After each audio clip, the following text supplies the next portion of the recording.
Započul krásnu slovenskú pieseň, kopala studienku, pozerala do nej, rozhodol sa využiť jej nápev na svoj hymnický text Nad Tatrou sa blízka.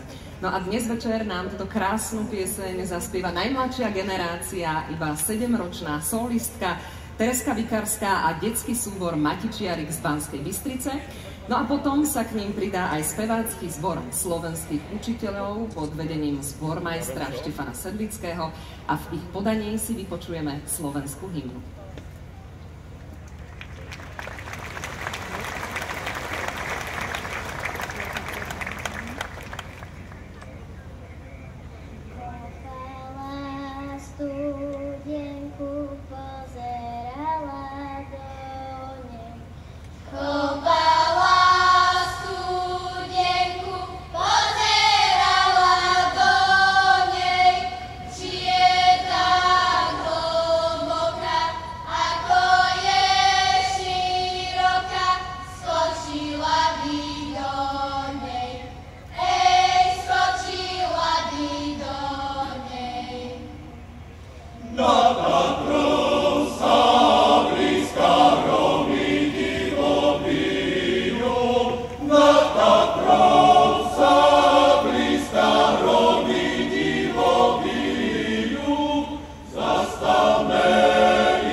Hromu vzbudzu